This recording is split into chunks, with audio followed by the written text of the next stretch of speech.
الرحیم الحمد للہ رب العالمین والصلاة والسلام علی سیدنا و مولانا محمد وآلہ وازواجہ وذریتہ اجمعین اللہم ربنا ارنا الحق حقا وارزقنا اتباعہ وارنا الباطل باطلا وارزقنا اجتنابہ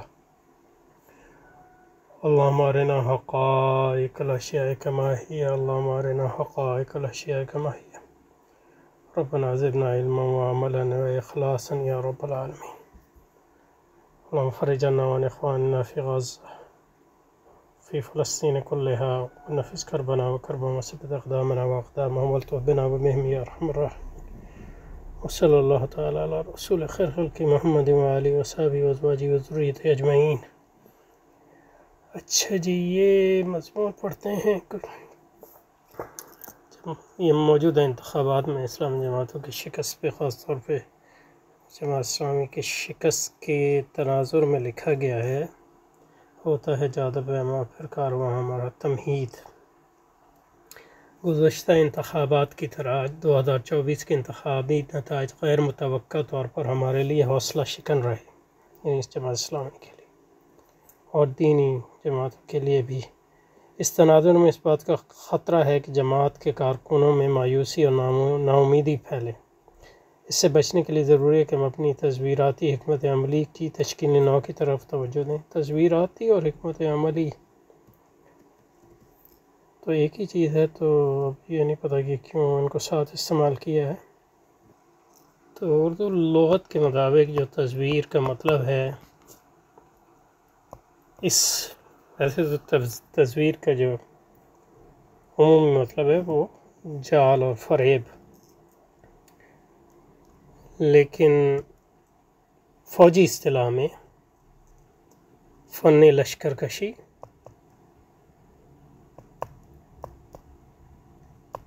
تو ان معنوں میں تصویراتی حکمت عملی کا مطلب ہو سکتا ہے اقدامی حکمت عملی، اور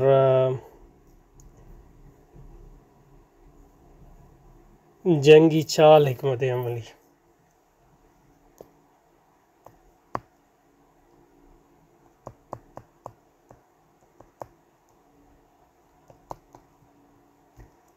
اور یہ اسٹریٹجی کا بھی ترجمہ ہے۔ اسٹریٹجی کو آپ حکمت عملی بھی کہہ سکتے ہیں، لیکن یہ کہ حکمت عملی اسٹریٹجی کی دو قسمیں ہوتی ہیں، ایک شارٹ ٹرم، لانگ ٹرم۔ دیکھیں،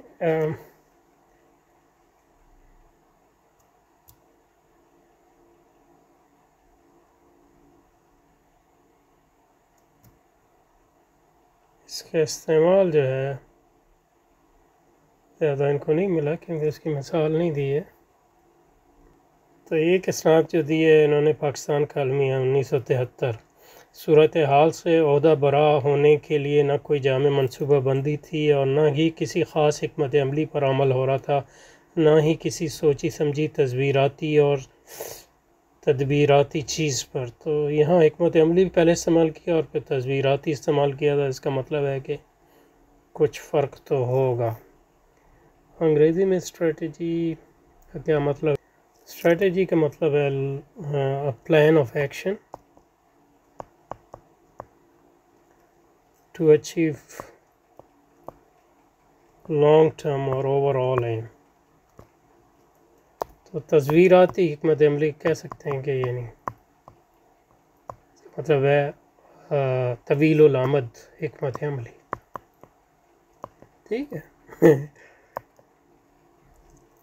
طویل الامد حکمت عملی۔ گزشتہ انتخابات کی طرح 2024 کے انتخابی نتائج اچھا تو ضروری ہے کہ ہم اپنی تصویراتی حکمت عملی کی تشکیل نو کی طرف توجہ دیں تاکہ تحریکات اقامت دین کی کامیابی کے امکانات پیدا ہوں۔ اس مضمون میں جماعت کی تصویراتی حکمت عملی کی آئندہ ترتیب کے ضمن میں چند گزارشات پیش کروں گا جو میری رائے میں ہماری سیاسی اور معاشرتی نفوذ کا ذریعہ بن سکتی ہیں۔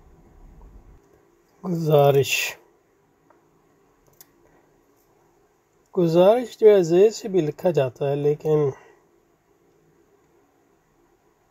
گزارش میں نے تو ہمیشہ دال ہی سے لکھا ہے.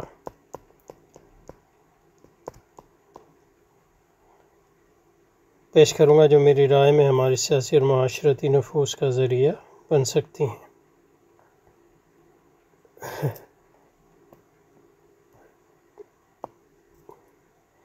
پاکستان کا سیاسی منظرنامہ 2024 کے انتخابات پاکستان کے سیاسی نظام اور اس کے حرکیات ڈائنامکس کی چند خصوصیات واضح ہوتی ہیں. پہلی خصوصیت جو واضح ہوتی ہے وہ یہ کہ پاکستان کا سیاسی نظام تیزی سے سرمایہ دارانہ استبدادی جمہوری قالب میں ڈھلتا جا رہا ہے. اس قسم کے نظام میں یعنی جمہوریت جو ہے وہ استبدادی ہو رہی ہے ان معنوں میں کہ جیسے جمہوریت مچور ہوتی ہے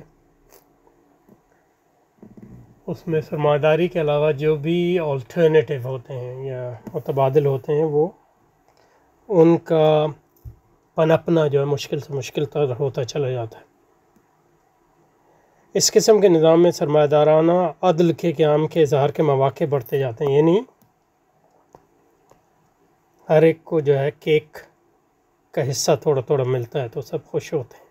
اسی کو حقوق کی سیاست کہتے ہیں, مفادات کی سیاست کہتے ہیں. یہ سرمایہ دارانہ عدل ہے.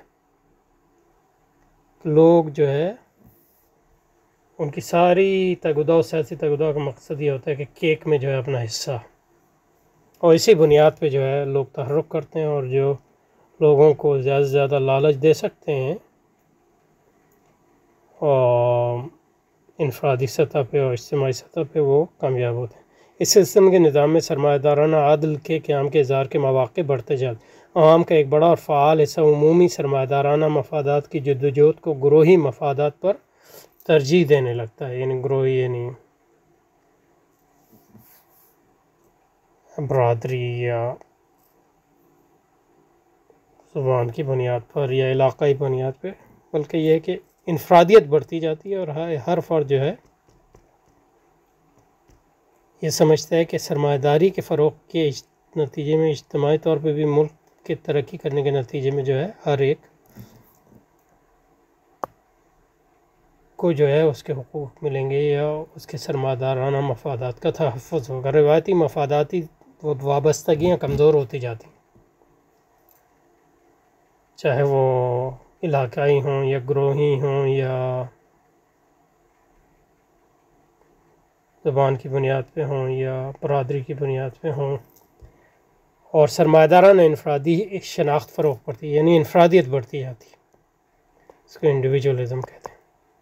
اور یہ سرمایہ داری کی گروہی اور مفاداتی سطح پہ بھی سرمایہ داری فروغ پاتی ہے, لیکن وہ سرمایہ داری کی کمزور شکلیں ہیں. سرمایہ داری کی جو مضبوط شکل ہے وہ انفرادیت ہی ہے, کیونکہ اس سرمایہ داری کے لیے آسان ہے فرد کو استعمال کرنا. اس کے نتیجے میں یہ ماڈرنائزیشن کے عمل کی استبدادی شکل ہے, جس کی بہترین مثال دور حاضر میں چین فراہم کرتا ہے. استبدادی جمہوری نظام میں اقتدار سرمایہ دارانہ ریاستی اشرافیہ کے ہاتھ میں ہوتا ہے, ایلیٹ کے ہاتھ میں, لیکن یہ اشرافیہ عوامی تائید حاصل کے حصول سے مسترد ہوتی ہے. تو اشرافیہ جو ہے آپس میں مسابقت کرتے ہیں, مثلا مسلم لیگ والے اور پیپلز پارٹی والے اور عمران والے, اور یہ عوام کی تائید حاصل کرتے ہیں ان کو زیادہ سے زیادہ اچھے خواب دکھا کر, اور عوام جس پہ اعتماد کرتے ہیں پھر اس کو زیادہ ووٹ دیتے ہیں. لہذا استبدادی ہم نے ہمیشہ عوامی تحرک اہم ترین ریاستی پروجیکٹ ہوتا ہے, یعنی عوام کو موبلائز کرنا. کس بنیاد پہ؟ ترقی کی بنیاد پہ, سرمایہ دارانہ حقوق کے حصول کی بنیاد پہ وغیرہ وغیرہ, روٹی کپڑا مکان تعلیم وغیرہ وغیرہ, ترقی, اچھی زندگی, خوبصورت روڈ, اچھی طرح وغیرہ. پاکستان میں عوامی جمہوری تحریک کا بنیادی ذریعہ عوامی جذباتیت ہے, اور جس بنیاد پہ لوگوں کو مطالعہ کیا جاتا ہے وہ جذباتیت ہے, کوئی عقلی ڈسکورس نہیں ہے زیادہ, اور اس میں زیادہ تر شخصیت پرستی اہم ہوتی ہے. کیونکہ جذبات کی بنیاد پہ شخصیت پرستی ہی کو فروغ دے سکتے ہیں. جذباتی جس کا پہلا ادار 69 کے انتخاب میں بھٹو اور مجیب کی پرستش سے ہوا, اور جس کا اب مرکز و محور عمران خان ہے۔ بھٹو اور مجیب کے پجاریوں کے برخلاف عمران کے پجاری خالص سرمایہ دار ہیں۔ خالص سرمایہ دار یعنی انفراد پرست، کیونکہ بھٹو کے جو مفاد اشتراکی تھا اور مجیب کا جو ہے قوم پرستانہ تھا۔ تو بھٹو اور مجیب کے پجاریوں کے برخلاف یہ جو ہے وہاں آنا چاہیے تھا برخلاف کے بعد، اور عمران خان خالص سرمایہ دارانہ یعنی انفرادی۔ اس میں جناح صاحب کے پجاریوں کی طرح مذہبیت کا بھی ایک عنصر شامل ہے، کیونکہ ریاست مدینہ کو انہوں نے ری ڈیفائن کیا ہے کہ وہاں جائے ہر ایک کو ان کے مفادات ملتے ہیں۔ سرمایہ دارانہ عدل کی عوامی طلب کا اظہار نو سامراجی ممالک کی روایتی اشرافیہ کے لیے پسندیدہ نہیں ہوتا۔ سرمایہ دارانہ عدل کی عوامی طلب کا اظہار نو سامراجی ممالک کی روایتی اشرافیہ یعنی فوج اور وڈیرے اور سرمایہ دار یعنی انڈسٹریلسٹ کے لیے پسندیدہ نہیں ہوتا، اظہار تو مذکر ہے نا، اور وہ عوامی تحرک کی بنیاد پر برسر اقتدار آنے والے جماعتوں کو سبوتاژ کرنے کی جدوجہد کرتے ہیں۔ بیوروکریسی، فوج، جیسا کہ 1977 تک پیپلز پارٹی اور 70 سے 23 تک تحریک انصاف کو جاگیرداروں، سرمایہ داروں، ساہوکار حرام خوروں نے سبوتاژ کیا۔ یہ سرمایہ دار یعنی ٹریڈیشنل سرمایہ دار جو مفاداتی بنیاد پہ سرمایہ داری کے، جیسے نواز شریف ان کو انڈسٹریلسٹ۔ نیو کالونیل یعنی سامراجی اشرافیہ کی پشت پر سامراج کی قوت ہوتی ہے یعنی امریکہ، لیکن سامراج استبدادی جمہوری پارٹیوں سے مصالحت پر بھی راضی ہوتا رہتا ہے، یعنی عمران خان سے بھی راضی ہو سکتا ہے، بھٹو سے بھی راضی ہو سکتا ہے، گو کہ ان سے تھوڑے ڈرتے بھی ہیں کیونکہ ان کے پاس عوامی حمایت ہے، تو وہ امریکہ کو بھی للکار بھی سکتے ہیں کبھی کبھی کسی بات پر۔ یہی وجہ ہے کہ عمران خان نے 2070 میں IMF کا پروگرام جاری کیا اور آج امریکہ کو راضی کرنے کی بھرپور کوشش کر رہا ہے۔ عمران خان کی حقیقی آزادی سامراجی سرمایہ کے غیر مشروع غلامی کے علاوہ اور کچھ نہیں۔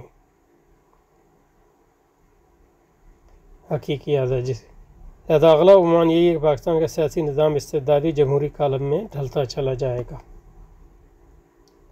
اور عمران خان جو ہے معاشی اس کی جو پالیسی رہی ہے وہ ساری امریکن IMF سے اس نے معاہدے کیے، اور تعلیمی میں اس نے جو امریکیوں کے جو بھی مطالبات تھے نصاب کے تغیر میں وہ بھی کیے، لیکن یہ کہ امریکیوں کو شاید اس کی کچھ تھوڑی بہت خود مختاری پسند نہیں آئی روس کے مسئلے پر، تو اس کو پھر روایتی اشرافیہ کے ساتھ مل کر اس نے اس کو سبوتاژ کرنے کی کوشش کی۔ لیکن جس طرح مطلب ایران میں اس نے مصدق کو سبوتاژ کیا تھا وغیرہ۔ ہماری تزویراتی حکمت عملی حالیہ تجاویز: ہم اسلامی انقلابی ہیں، بحیثیت ایک انقلابی جماعت ہمارے لیے لازم ہے کہ ہم ریاستی جدوجہد کو اولویت دیں۔ وہ تو دیں گے ہی، آپ کو کہنے کی ضرورت نہیں ہے، اور ہماری یہ جدوجہد سرمایہ دارانہ نظاماتی انضمام کی مکمل تردید اور تسخیر پر منتج ہو۔ لیکن یہ کہ جماعت اسلامی کوئی تصور نہیں ہے سرمایہ دارانہ نظاماتی نظام کی مکمل تردید کا، اور ہم جو جماعت اسلامی سے توقع رکھ رہے ہیں اس کی شاید یعنی ہاں میرے خیال میں تو، لیکن میرے پاس اس کے لیے کوئی دلیل نہیں ہے، صرف جو میرا سینس ہے، کیونکہ ایک جماعت جو بار بار ایک ہی چیز کو دہراتی ہے تو اس سے توقع رکھنا کہ وہ اپنی حکمت عملی بدلے گی، یعنی ہر بار یہ شکست کھاتے ہیں پھر اسی حکمت عملی پہ اور زور شور سے اگلے 5 سال تک کام کرتے ہیں، اور کیونکہ ان کی ایک اسٹیبل جماعت اسلامی کی فالوئنگ ہے، جماعت کے ممبران ہیں، اور اس میں نیا خون بھی آتا رہتا ہے جماعت کے ذریعے، تو اس لیے اس کا کوئی مسئلہ نہیں ہے، یعنی مطلب یہ کہ شکست کے بعد وہ اپنے داخلی اس میں کچھ سال لگیں گے اور پھر اگلے انتخابات آئیں گے تو اس پر پھر دوبارہ زور شور سے شریک ہوں گے. اور جو جماعت کی قیادت کا معیار ہے وہ یعنی ہر نئے دور میں گرتا جا رہا ہے، تو اس لیے مطلب جماعت اسلامی سے اتنی توقع رکھنا میرا خیال میں، لیکن یہ ہے کہ اس کے علاوہ آپ کریں گے بھی کیا. غالب جو بہتر یہ ہو مطلب غالب جو سب سے اس میں یعنی میرے خیال میں جو ہونا چاہیے وہ یہ کہ تمام اسلامی جماعتوں سے لوگ جو ہے جو سوچنے اور سمجھنے والے لوگ ہیں، درد دل رکھنے والے لوگ ہیں اور جماعتوں کو بذات خود کوئی مقصود نہیں سمجھتے ہیں، میرے خیال میں سب کو چاہیے کہ ایک نئی جماعت بنائے. اور یہ کوئی فطری قائدین ایک قائدین کا کوئی گروہ ایسا ہو جائے جس پر لوگ جس کی طرف لوگوں کی نظریں اٹھیں، تو پھر ان جماعتوں سے لوگ نکل کے اس جماعت کی طرف آئیں گے، اور پھر وہ جماعت کر سکتی ہے کہ جو بقیہ لوگ ہیں ان کو ملا لے اپنے، اور بقیہ لوگوں کا اتحاد کی بنیاد بنائے. لیکن ابھی تک دور دور تک اس کی کوئی امید نظر نہیں آتی. اس کے لیے چاہیے ایک آدمی ایسا جو یعنی امام خمینی کی طرح یا مولانا محمد عمر کی طرح. لیکن بات یہ ہے کہ پاکستان میں سامراج کی وجہ سے، استعمار کی وجہ سے ہمارے ہاں جو ہے ذاتی مفادات کی سیاست جو ہے بہت زیادہ ہے، اور لوگوں کی جو ایگو ہے وہ بہت زیادہ ہے، جماعتوں کی سطح پہ بھی اور ذاتی سطح پہ. تو اس لیے کسی شخص پر جو ہے بڑا مشکل ہے کہ لوگ جمع ہو جائیں. اب ہمیں بھٹو جیسا یا عمران خان جیسا آدمی کیوں نہیں ملتا، یہ بھی یعنی عوام کو متحرک نہ بھی کرے، کم از کم جو اسلامی جماعتیں ہیں ان کی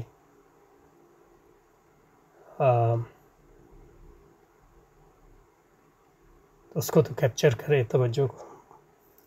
تو یعنی میرے پاس اس کا کوئی جواب نہیں ہے، لیکن یہ کہ مجھے اس جماعت اسلامی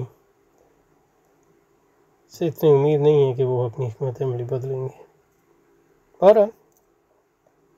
اقامت دین کی جدوجہد میں ریاستی اقدام کو ترجیح دینا ہماری شناخت ہے. یہی چیز ہم کو اسلامی انقلابی بناتی ہے اور ہمیں دیگر تحریکات اقامت دین تک ممیز کرتی ہے.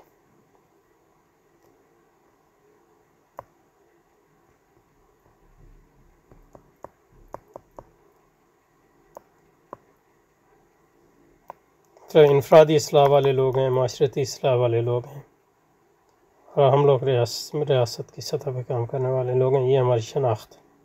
19ویں صدی کی تحریکات جہاد کے پسائی کے بعد بر صغیر کو اسلامی گروہوں بندیوں نے یا تو ریاستی جدوجہد سے یکسو پہلوتائی اختیار کی یا سرمایہ ریاستی اور دستوری نظام سے مصالحت اختیار کر لی.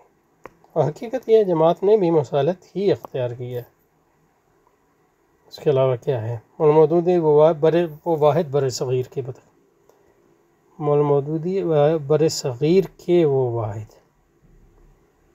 بر صغیر کے وہ واحد متکلم اسلام ہیں جن کو اس امر کا پورا ادراک تھا کہ سرمایہ دارانہ نظام کی اصل قوت نافذہ سرمایہ داروں اور ریاست، یعنی ریاست کی جو بنیادی یہ مولانا مودودی کا کہنا میں یہ تھا کہ ریاست کی جو دور حاضر میں مرکزیت ہے ان معنوں میں کہ ریاست بطور ایک دین ہے، ان معنوں میں کہ ایک اس کی جو احاطہ ہے وہ کلی احاطہ ہے جس سے زندگی کا کوئی شعبہ چاہے انفرادی و اجتماعی ہو جو ہے وہ خارج نہیں. ان معنوں میں جو ہے وہ دین کی مد مقابل ہے. تو اس کا جو ہے احساس مولانا مودودی کو تھا، اس میں کوئی شک نہیں. وہ کہ اس ریاست تناظر میں اس تحریک کو مرتب کرنا، لیکن اس کا لازمی مقصد سرمایہ دارانہ نظامی تغلب کو منتشر کرنا ہے. یعنی اس میں جو تعلق ہے ریاست، سرمایہ اور استعمار،